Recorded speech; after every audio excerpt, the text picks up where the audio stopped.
Hi guys, how you doing? Sam here on this very wet and windy Tuesday afternoon. I thought I'd jump on and talk about something that a few people have asked me about recently, which is, can I buy a buy-to-let property with no income?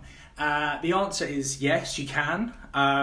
That's the short answer that will make a lot of people jump in the air with glee. In reality, it's not quite as simple as that. Realistically, if you haven't got any income or no provable income, it's going to be quite difficult for you to get a mortgage, a buy-to-let mortgage. It's going to restrict the number of lenders that you have access to dramatically, and it's going to probably mean that you're going to pay some quite horrible and some quite high interest rates, which is definitely going to eat into your profits. So I wanted to delve into this a little bit more in terms of income, what you can and cannot use, how this is going to change what kind of products are open to you. And so to start with, I want to talk about no income. What happens if you have absolutely no provable income and you want to buy a buy-to-let property? As I said before, this restricts a number of lenders massively, probably to about 3 or 4 who are going to be charging well in excess of 5%, I would probably imagine. I don't do a huge number of these because often we find a way around it with my clients, but in terms of no income, 3 or 4 lenders probably charging in excess of 5%, and that's going to be cool, and you can access those. However, most people are going to have some kind of income, and I wanted to sort of progress down to show you kind of how differing types and amounts of income are going to change the options that you've got mortgage wise. So the perfect 10, as I put in some of my presentations, which I list all of the 10 perfect things that create the perfect borrower from a lending point of view, gives you maximum access in the market. There's 2 points in there, which is that you are employed and that you have at least £25,000 worth of income. This is massively important. If you are thinking of getting into property and you're just going to and you think the best thing to do is to just jump into it, give up your job and go, hell for leather, I'd probably argue against that. It might be better for you to find a part-time job that maybe pays you at least £25,000 a year, so you still have the time to go and really go hell for leather with your property journey and get that up and running, but still be classed as PAYE, employed, and still get at least £25,000 worth of income, which is going to benefit you massively. There are lenders with a minimum income amount of a prerequisite of £25,000. That means that they will not entertain any borrowers that don't earn at least £25,000. Some have go down in terms of the ladder. Some have only 20, some 15. Some don't have a minimum income requirement, but they still have an income requirement. So what this means is you have to show at least some form of income, and I think there's a massive misconception when it comes to a lot of the stuff that's coming out into the atmosphere on social media as to what minimum income or no minimum income requirement actually means. A lot of people think that means there's no income requirement. There is an income requirement, and what it means is the lender doesn't have a minimum. So if they believe that you can service their mortgage with the rent, even stress tested, and whatever income that you have, even if it's 1,000, 2,000, 3,000, 4,000 per annum, if they're comfortable with that, they'll do their underwriting, they'll do their checks, then they'll lend you the money.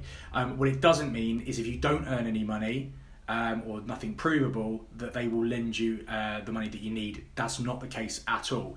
So as I was saying, there's kind of, in terms of your income, there's kind of different tiers, 25 being the highest, 20, 15, and then usually no minimum, but there is some kind of requirement. So what can we show in terms of income? As I already said, it makes it a hell of a lot easier if you have a PAYE income. It's really simple to show, and last 3 months pay slips, sometimes just the last month's pay slips, are enough for a lender to say, do you know what, we can tick off that requirement and we're quite happy that that you earn the amount that you say that you earn, which is great. That makes life easier for me, makes life easier for the lender, and makes life easier for the borrower, you the client. So the next is if you're self-employed. Now, there are varying degrees of being self-employed, but let's try and keep it simple and just put them into 2 classes. That's you earn you own less than 25% of the company, or you own more than 25% of the company. Now, a lot of people, if they own less than 25%, they can get away with being seen to be employees from a lending perspective, which makes life a little bit easier. But of course, there potentially is going to be restriction on income and that sort of thing. If you earn more than 25%, even if it's 29, 26, from a lender's point of view, most of them will class you as being self-employed. As a result of that, we're going to need to see some tax returns, potentially some accounts, some overviews, tax calculations, all this sort of jazz. And it's something that you should massively be keeping on top of if you are self-employed, because as and when you need to go and get yourself a mortgage, it's going to be hugely important to have all this stuff readily available. The last thing that you want is to find a perfect property to invest in and then find that actually you haven't done your first year's tax return yet, and we're waiting around for that to cover the lender's criteria. So massively important to be prepared for that. So yeah, as I said, at least 1 year's worth of accounts. Some might want 2, some even might want 3, and usually we'll take an average of those as well, as long as the trajectory of your income is going up. So lots of things to kind of think about there. So the other one is if you are a sole trader. Again, this basically is treated the same as being a 25% or more company owner, effectively. Same sort of criteria. There is a little bit of a grey area for contractors. In terms of being a contractor, we can use that in a similar way to how we use PAYE, employed income.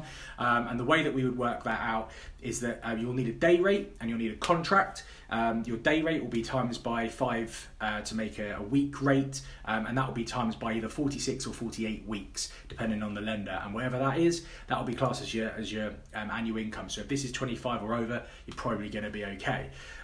So to the point of the video, as I said at the beginning, it's do you need an income to get a buy-to-let mortgage? As I said, the answer is no. But in reality, as I've shown, you really do need some kind of income so that you can actually open up the entire market to your disposal, so that you can get the best rates possible. And it is, it's massively important to give yourself the best opportunity to do that. As I said, I've got a few clients who have actually gone back into employment on a temporary basis, because they know that it's going to stand them in such good stead and really help them in terms of just building the first few parts of their portfolio. They haven't bought anything yet, and you've got enough things stacked against you when you're buying property for the first time. If you don't own your own home, especially, that's a big thing as well. But if you do, and you're looking for your first investment, you've got experience criteria, you've got age criteria, there's all these other things that are sort of stacked against you potentially, and the income element, it's a good thing just to have that compartmentalized and ticked off, so that's out the way and you're not worried about it.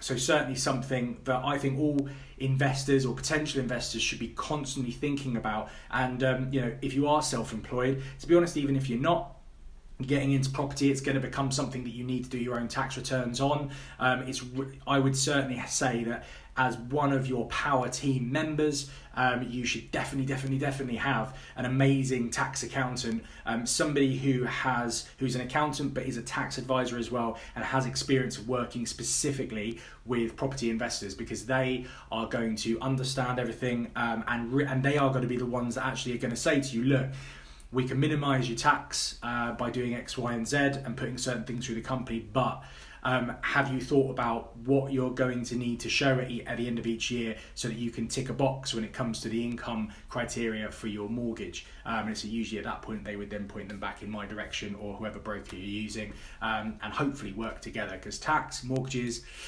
usually they're loggerheads with one another, but that's another video for another day. So just a quick one today. I just wanted to talk about this, as it has been a bit of a hot topic for discussion with a few of my clients over the last few weeks, in between Christmas and New Year, when I've been chatting to loads of clients about their New Year's goals and things like that. But I'd love to hear how you've got on in terms of your income situation and how that's impacted on your ability to get mortgages. This is going live out on Facebook, but I'll put it on YouTube as well. And so make sure you do comment and feel free to message me. One of the best ways to get in touch is via Instagram. Actually, it's probably the platform I'm most active on.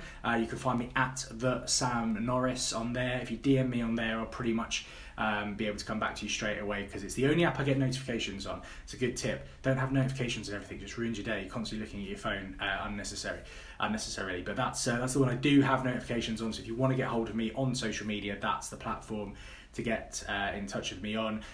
Also, just want to announce that I am going to be launching my new property podcast soon. I'm lining up some awesome guests. I'm going to be interspersing those with some of my own content, things like this, which I'm going to pull audio from and use on the podcast.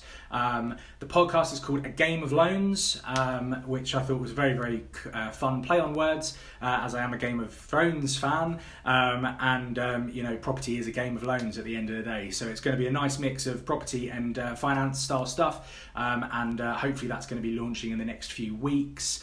I'm just waiting to confirm a few guests and sort out all my equipment. I do have my other podcast, which is the Part-Time Entrepreneurs Playbook, which I talk about financial freedom, social media, wealth goals, all that kind of stuff, just random stuff that goes on in my head. But in terms of being, really tunneling down on the property and finance side, the Game of Loans podcast is going to be launching very, very soon. So I'm very, very excited about that. Look, thanks for watching. Hope you found this really, really helpful and interesting.